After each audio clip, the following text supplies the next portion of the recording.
오늘 우리가 드리는 이 예배 자리에 우리 하나님 임재하시고 영광을 받으시리라 믿습니다. 우리는 살면서 삶의 만족을 구하고 기쁨을 구하지만 사실 우리가 경험하는 것은 실망과 낙심과 슬픔일 때가 참 많습니다. 얼마 전에 어느 유명 연예인이고 사업가인 한 사람의 이야기를 들었습니다. 그는 자기의 소원대로 인기 가수가 되었고 그가 세운 기획사도 성공했습니다. 많은 사람들이 그를 부러워했습니다. 그런데 그분이 정작 자신이 유명인이 되고 성공하면 마음에 굉장한 만족과 기쁨과 감격이 있을 것이라 생각했는데 마음에 공허하고 기쁨이 없다고 얘기를 했습니다. 저는 그분의 이야기를 들으면서 우리 모두의 이야기다라는 생각이 들었습니다. 그러면 우리가 살면서 무엇으로 어디에서 참된 만족과 기쁨을 얻을 수 있겠습니까? 신학자 R.T. 켄달은 기쁨을 묻다라는 책에서 이런 얘기를 했습니다. 사람의 환경과 외적 조건에서 만족과 기쁨을 구하지만 정작 참된 만족과 기쁨은 우리 속에서 나온다 그랬습니다. 신학자인 켄달이 말하고자 하는 내용은 그렇습니다. 기쁨을 묻다라는 두터운 책에서 그가 강조하고 또 강조하는 것은 참된 인생 여정에서의 만족과 기쁨은 기쁨의 근원이 되시는 하나님 아버지를 모실 때 얻는다고 그가 깨우쳐 주고자 한 것입니다. 우리는 우리의 모든 죄를 대속하신 예수 그리스도를 믿음으로 하나님께 나아갈 수 있고 예수 그리스도를 믿는 사람으로서 하나님 앞에 모여 예배함으로 하나님이 주신 참된 안식과 기쁨을 누릴 수 있습니다. 그러니 우리 인생 여정에서 예배 드릴 수 있는 기회가 주어진다는 것은 우리에게 너무도 큰 축복이고 하나님의 부르시는 자리이고 우리를 만나주고자 하시는 하나님의 긍휼의 기회이고 장소인 것입니다. 오늘 김성조 집사님 읽어주신 시편 122편은 예배하며 이런 참된 만족과 기쁨을 누리는 이유가 무엇인지 조목조목 말씀해 주고 있습니다. 2주 전에 저는 예배자가 누리는 기쁨의 2가지 이유에 대해서 말씀을 드렸습니다. 첫 번째는 우리가 예배하며 세상이 주지 못하는 안식과 기쁨을 얻는 것은 하나님의 임재가 예배 가운데 있기 때문입니다. 온 천지 만물에 하나님의 신성과 능력이 가득하고 그분의 지혜로 충만해 있지만 하나님의 이름으로 구별되고 하나님의 이름을 높이며 예배하는 그곳에 하나님은 더욱 직접적으로 간섭하시고 가까이 임재해 계시기 때문입니다. 두 번째로 우리가 예배하며 기쁨을 누리는 이유는 한 분 하나님 아버지를 섬기며 한 분 성령 안에서 한 분 예수 그리스도를 믿는 믿음의 고백을 가진 성도 간의 사랑의 교제가 있기 때문입니다. 때로는 한 가족의 형제 친척 간에도 위로받지 못할 때가 많이 있을지라도 함께 천국을 향해 가는 성도 간의 사랑의 교제는 그 모든 실망과 낙심을 이기고 극복해 나갈 위로와 참된 소망을 얻게 합니다. 성도 간의 사랑의 교제가 있기 때문에 우리는 예배하며 이런 기쁨을 누리게 됩니다. 오늘 우리는 시편 122편을 주목하면서 예배자가 누리는 기쁨의 또 다른 3가지 이유를 드리려고 합니다. 세 번째 예배자가 누리는 기쁨의 이유는 이 예배는 감사의 제사이기 때문입니다. 우리가 드리는 이 예배는 우리를 구원하신 하나님의 크신 사랑과 그 은혜를 기억하며 하나님께 감사를 드리는 감사의 제사입니다. 이렇게 하나님의 은혜를 기억하고 감사하며 예배를 드리는 우리의 마음에 기쁨이 있습니다. 감사하는 사람의 마음에 기쁨이 있습니다. 오늘 시편 122편 4절 말씀을 주목해 보십시오. 지파들 곧 여호와의 지파들이 여호와의 이름에 감사하려고 이스라엘의 전례대로 그리로 올라가는도다. 여호와 하나님의 이름에 감사하려고 성전으로 올라간다고 증거하고 있는 것입니다. 여호와의 지파들은 곧 이스라엘의 12지파를 말합니다. 그들은 또 하나님의 선택받은 모든 백성을 가리켜 말합니다. 절기마다 하나님의 부르심받아 하나님의 이름에 감사드리기 위하여 성전으로 올라감을 이야기하고 있습니다. 우리도 지금 하나님의 부르심을 받아 하나님의 베푸신 구원의 은혜, 날 돌보시는 사랑의 은혜를 기억하며 감사드리기 위해 모인 것이고 감사의 제사를 지금 드리고 있는 것입니다. 우리가 하나님께 나와 감사의 제사를 드릴 이유는 너무도 분명합니다. 우리는 허물과 죄로 죽었던 사람들, 허물과 죄로 죽어 소망이 없는 사람들, 그러나 하나님이 그 아들을 보내주셔서 우리의 모든 죄를 대속해 주셨습니다. 허물 많은 우리를 하나님이 또한 부르셔서 하나님의 의로운 자녀로 삼아주셨고, 우리는 하나님을 향하여 아버지라 부르고 하나님은 우리를 사랑하는 자녀로 품어주고 계십니다. 우리가 천국에 이를 때까지 하나님이 우리와 항상 동행하시며 우리의 기도를 들으시고 우리를 지키시고 사랑으로 돌보아 주십니다. 악한 자가 건드리지 못하도록 우리를 지켜 보호해 주십니다. 또한 이 세상 그냥 살아가는 것이 아니라 하나님 나라에 이를 때까지 하나님 나라의 일꾼으로 살도록 우리의 심령을 밝혀주시고 우리에게 주신 은사대로 사용하여 선한 영향력을 주변에 끼치도록 하나님의 성령으로 날마다 일깨워 주시고 힘주시고 위로하시고 도와주십니다. 더더욱이 가장 귀한 것, 인생 여정길에서 때마다 하나님께 나와 예배할 수 있도록 예배의 기회를 우리에게 주시고 예배의 문을 활짝 열어주신 것이 또한 우리가 하나님께 감사드릴 이유입니다. 자격이 있어서가 아니라 아무 공로 없고 허물과 제약된 우리이지만 하나님의 긍휼하심과 사랑 까닭에 이처럼 큰 은혜를 우리가 받아 누리고 있습니다. 그러니 우리가 하나님께 어떤 사랑을 받고 있고 지금 나의 나된 것이 하나님의 전적인 긍휼과 자비와 은혜 때문인 것을 안다면 우리는 모든 일에 겸손할 수밖에 없는 것 아닙니다. 모든 일에 하나님께 감사드리지 않을 수 없을 것입니다. 신앙은 하나님의 은혜를 기억하고 그 은혜에 감사드리며 사는 것입니다.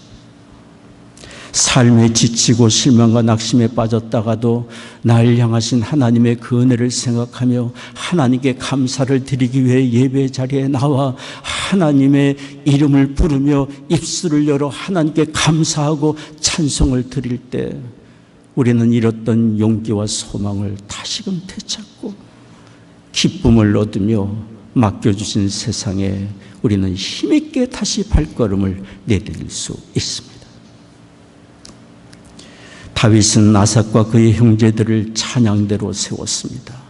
일국의 왕이지만 자기가 나라를 통치하는 통치의 정치보다 더 귀한 것은 하나님께 예배하고 찬양하는 것임을 그는 알았기 때문에 아삭과 그 형제들을 불러 찬양대로 세워 전심을 다하여 하나님을 찬양하는 일을 그들에게 전담케 한 것입니다. 다윗은 아삽의 형제들에게 하나님을 이렇게 찬양하라고 그들에게 찬양의 내용까지 일러주었습니다.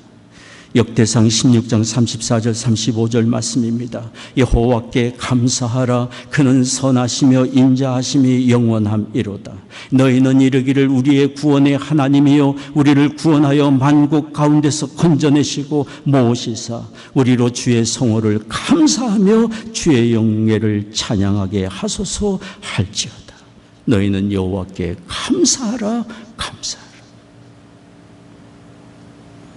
다윗 시대의 찬양대와 같이 우리는 모두가 다 하나님을 찬양하는 찬양대원으로 살아가야 될 사람들입니다. 우리가 무엇을 하든지 하나님께 찬양하고 감사하는 찬양대원으로 살아가야 될 사람들. 일평생 날 구원하신 하나님의 은혜를 기억하며 하나님께 감사의 제사를 드리는 예배가 우리의 삶에 결단코 중단되지 않기를 원합니다. 우리의 사랑하는 자녀들의 삶의 현장에도 하나님께 감사하며 그 은혜를 기억하고 찬송하는 예배가 중단되지 않도록 우리가 도와줘야 합니다. 예배가 중단되면 인생길 방황할 수밖에 없고, 예배가 중단되면 우리의 참된 안식과 평안과 기쁨의 근원이 되시는 하나님을 바라보는 눈길을 잃어버리니 우리의 삶은 참으로 삭막해질 수밖에 없는 것 아니겠어요? 그리고 우리는 이렇게 모여 예배 드릴 때만 아니라 월요일부터 토요일까지 주일 이후의 시간도 가정이나 일터나 일상의 생활에서 우리는 감사의 예배를 드리는 사람들이 되어야 합니다. 주일 예배는 다른 모든 날들의 출발이고 우리는 날마다 하나님께 예배하는 사람으로 살아가야 될 사람들이기 때문에 우리의 삶이 곧 예배가 되고 하나님의 은혜와 사랑을 기억하며 기뻐하는 매일의 삶이 되어야 합니다. 미국의 유진 피러스 목사님은 한 길 가는 순례자라는 책을 썼습니다. 시편에 나와 있는 내용들을 정리해서 우리에게 일깨워주는 그런 귀한 책입니다. 한 길 가는 순례자. 그곳에서 유진 피러스 목사님은 이렇게 얘기를 했어요. 가장 성도다운 모습은 감사하는 것이다. 가장 성도다운 모습은 감사하는 것이며 성도의 삶의 핵심 가치는 감사다. 왜 그렇지 않겠습니까? 허물과 죄로 죽었던 소망이 없는 우리가 하나님의 전적인 긍휼과 자비로 살게 되었고 하나님의 나라를 얻게 되었으니 왜 감사한 것이 우리에게 이렇게 중요한 가치가 되어야 하지 않겠습니까? 성 어거스틴도 이런 얘기를 했습니다. 그리스도인이라면 머리끝부터 발끝까지 할렐루야가 되어야 한다. 때로는 삶이 우리를 실망시키고 낙심과 슬픔의 상황이 주어진다 할지라도 할렐루야 하며 하나님이 우리를 도우시고 은혜 베푸시는 그 은혜를 기억하며 감사하고 기뻐할 수 있는 우리가 되어야 합니다. 데살로니가전서 5장 18절이 말씀합니다. 범사에 감사하라. 이는 그리스도 예수 안에서 너희를 향하신 하나님의 뜻이니라. 우리를 향하신 하나님의 뜻은 너무도 분명하지 않습니까? 무슨 일을 당하든지 감사하는 것. 이렇게 우리는 날마다 감사의 고백과 찬송으로 살다가 주일에 교회에 모여 구체적인 감사의 제사를 드리고 다시 하나님을 감사하는 마음으로 세상에 나아가 맡겨주신 삶을 사는 것입니다. 하나님은 우리의 입술을 열어 감사합니다라는 고백을 귀하게 여기시고 기뻐하십니다. 팬데믹 이전에 언젠가 맥도날드에서 음식을 주문하기 위해 줄을 서 있는데 제 앞줄에 한 자매님이 어린 새아이들을 데리고 음식을 주문하는 것을 제가 봤습니다. 3명의 어린 자녀들은 햄버거를 먹는다는 흥분에 감격하고 서로 기쁨 속에 대화를 나눴어요. 그 중에 큰아이가 엄마의 입에 입을 맞추며 엄마의 볼에 입을 맞추며 Thank you, mom. I love you. I love you. 햄버거를 가지고 자리에 앉아서 먹다가 이 아이가 일어나 케찹을 가지고 오면서 다시 엄마의 볼에 입을 맞추며 Thank you, mom. I love you. 저는 그 아이를 보면서 얼마나 사랑스럽게 느껴졌는지 모릅니다. 우리가 하나님이 나에게 베푸신 은혜를 생각하며 지극히 작은 것이라도 하나님 아버지 감사합니다 고백한다면 하나님이 얼마나 기뻐하실까 또 생각이 들었어요. 하나님은 우리의 감사의 고백을 기다리시고 찾으시고 기뻐하십니다. 감사는 하나님을 인정하는 것입니다. 내 삶을 주관하시고 지금도 다스리시고 실수 없으시며 선한 길로 인도하고 계시는 하나님을 인정하는 것입니다. 어떤 형편과 처지에 있다 할지라도 변함없이 나를 사랑하시는 하나님을 신뢰하는 것이 감사의 고백입니다. 하나님께 사랑받는 사람으로서 내가 어떤 형편에 있다 할지라도 내게 주어진 삶을 감사로 받는 것은 곧 긍정의 고백이기도 합니다. 만약 우리가 감사하지 않는다면 나를 돌보시는 하나님을 부정하는 것 아니겠습니까? 하나님의 돌보심이 시원찮고 믿을 수 없다는 것 아닙니까? 감사를 잃으면 우리의 마음에 필경 찾아오는 것은 불평과 원망과 의심과 낙심과 절망일 것입니다. 아닙니다. 우리는 불평과 원망이 우리의 마음과 입술을 주장하도록 그대로 두어서는 안 됩니다. 입술을 열어. 하나님 아버지 감사합니다. 내게 맡겨주신 이 모든 것들로 인하여 하나님께 감사를 드립니다. 고백할 수 있는 우리가 되어야 합니다. 감사는 하나님을 인정하는 것이며 감사는 모든 슬픔과 불행을 이기는 강력한 도구가 됩니다.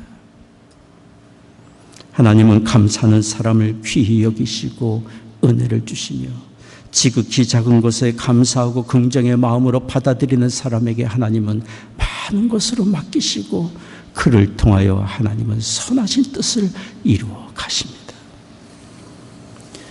우리가 이처럼 모든 일에 하나님을 인정하며 감사하는 사람이 되고자 한다면 우리가 해야 할 일이 있습니다.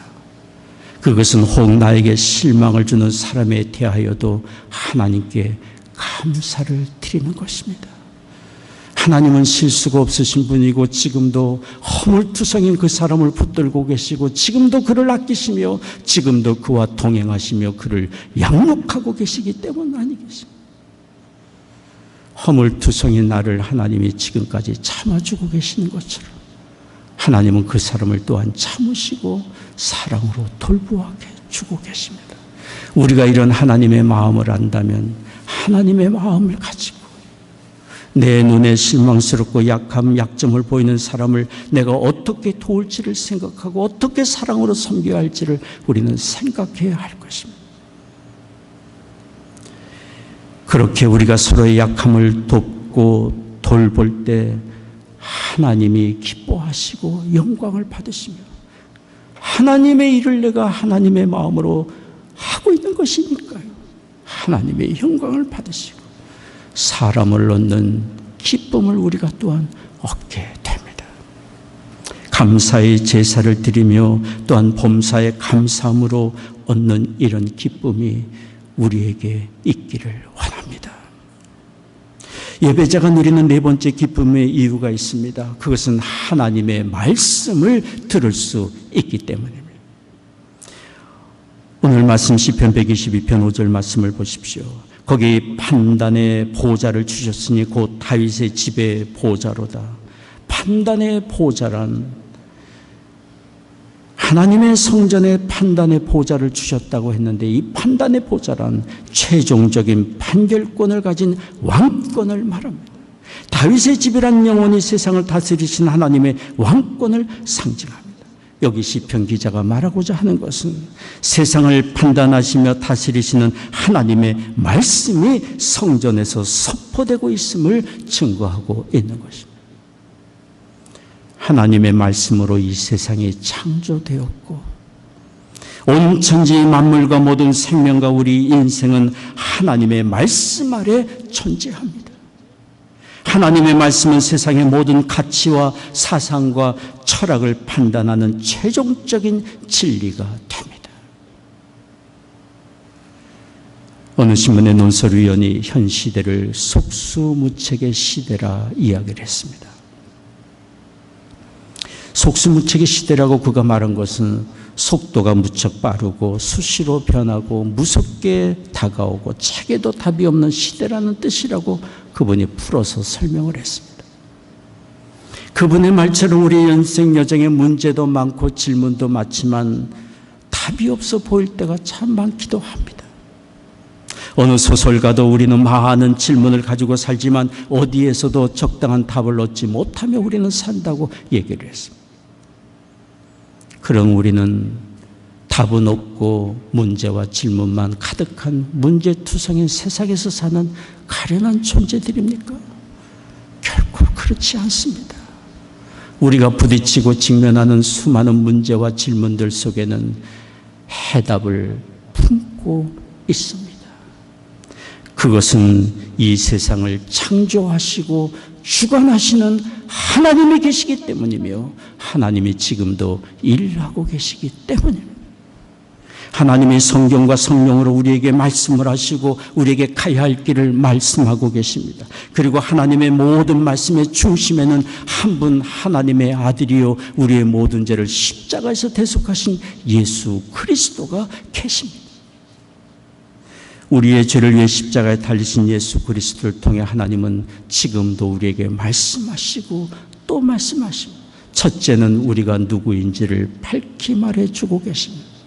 우리는 정말 허물과 죄로 죽었던 소망이 없는 사람들, 영원한 형벌에 던져질 존재들이었지만 대속하신 구원의 주 예수 그리스도의 은혜로 이제는 거듭나 하나님의 의로운 자녀가 되었고 하나님께 사랑받는 자녀가 되었다는 사실을 그리스도를 통해 우리에게 밝히 말씀해 주고 계십니다. 내 자신을 바라보면 나는 자신이 없고 고개를 떨구고 사는 열등감에 가득 찬 인생일 수밖에 없지만 그리스도의 십자가를 바라보면 나는 하나님께 사랑받는 보배롭고 존귀한 사람임을 깨달을 수 있습니다. 예수 그리스도를 통해 우리에게 말씀하시는 것이 또 무엇입니까? 우리가 어떤 실수와 어떤 허물이 있다 할지라도 하나님이 우리를 사랑하신다는 사실을 그리스도의 십자가가 말씀해 주고 있습니다. 또 그리스도의 십자가를 통해 우리에게 말씀해 주는 것이 무엇입니까? 우리가 취하고 가야 될 진리와 생명의 길이 무엇인지를 우리에게 말해 주고 있습니다. 구원의 주 예수 그리스도를 믿으며, 구원의 주 예수 그리스도를 믿으며 그리스도 안에서 우리에게 허락해 주신 하나님의 나라, 가장 복된 곳, 가장 충만한 은혜로 가득 찬 곳 하나님의 나라가 우리에게 예비되어 있음을 가르쳐 주고 있고, 그러니 실패하는 것 같지만 실패한 사람이 아니요, 넘어진 것 같지만 넘어진 사람이 아니요, 영원한 천국을 향해 가는 승리자임을 일깨워주고 있는 것입니다. 예수 그리스도를 통해 우리에게 가르쳐주는 말씀이 무엇입니까? 새 계명, 우리가 주님께 받은 사랑처럼 우리도 서로 사랑하며 사는 것이 세상을 이기는 지혜요 능력이요 힘임을 깨우쳐주고 있습니다. 요한일서 3장 23절 말씀을 보십시오. 그의 계명은 이것이니 곧 그 아들 예수 그리스도의 이름을 믿고 그가 우리에게 주신 계명대로 서로 사랑할 것이니라.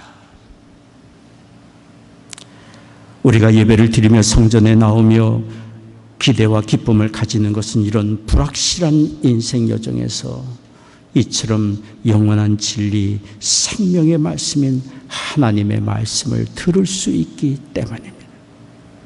만일 우리가 예배를 드리며 마음의 안식과 기쁨을 얻지 못한다면 둘 중에 하나일 것입니다.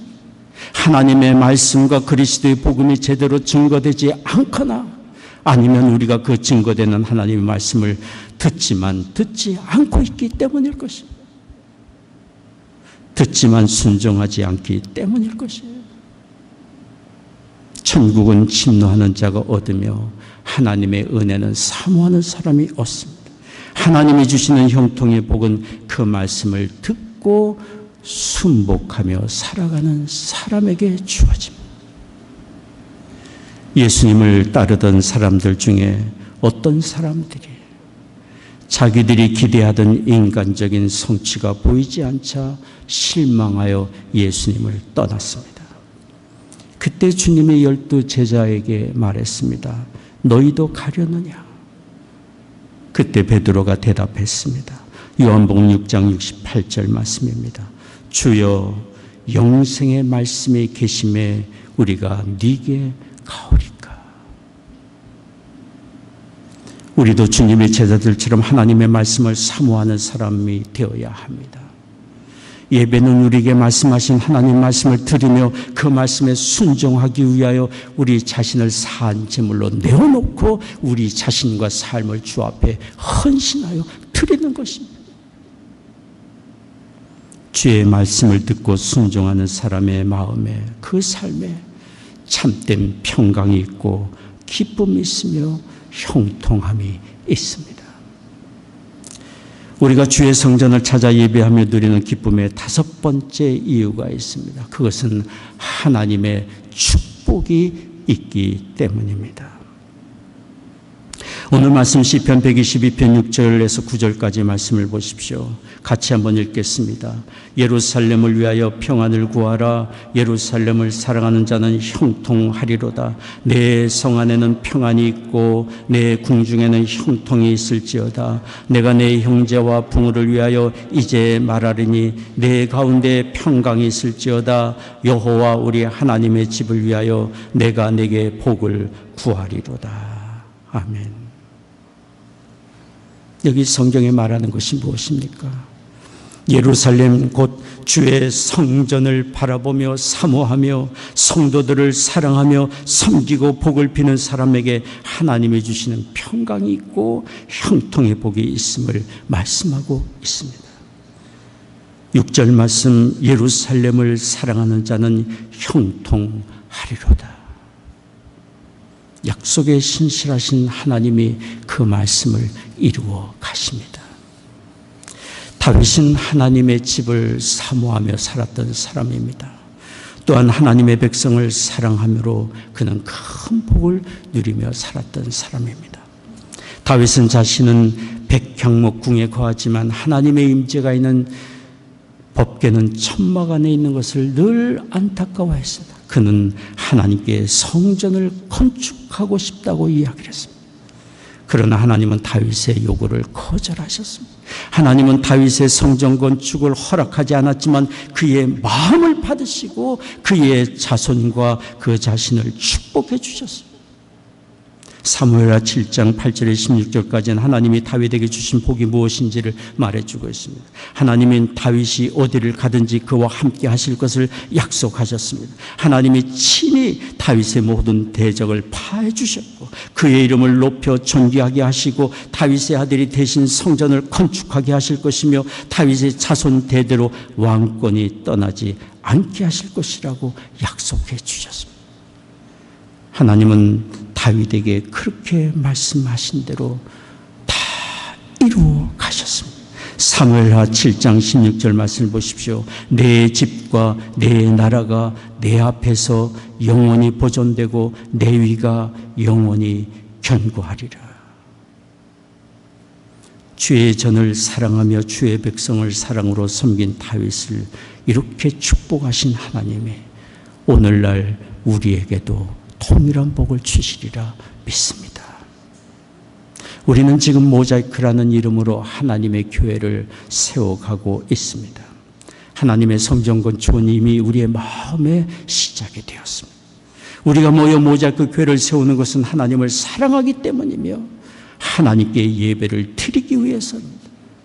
우리가 전심으로 하나님을 사랑하며 하나님께 예배하는 일에 집중하고 성도 간에 서로를 돕고 섬기며 사랑으로 하나 되기를 힘쓰고 하나님께 감사하는 사람이 되며 하나님의 말씀을 사모하고 그 말씀에 순종하며 산다면 하나님이 그런 우리를 귀히 여기시고 받으시며 우리를 통해 영광을 받으시고 참된 기쁨과 형통의 복을 내려주시리라고 믿습니다. 시편 122편 6절 말씀 다시 한번 보십시오. 예루살렘을 사랑하는 자는 형통하리로다. 이 은혜가 우리 모자이크 교회와 우리 모두에게 있기를 원합니다. 기도하겠습니다. 자비로우신 아버지 하나님,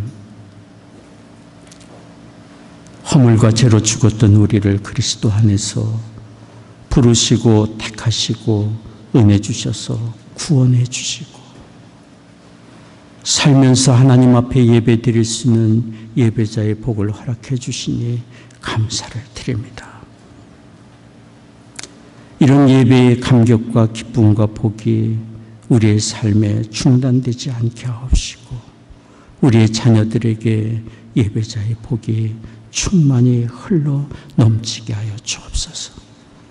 오늘 주 앞에 예배하며 헌금을 구별하여 드립니다.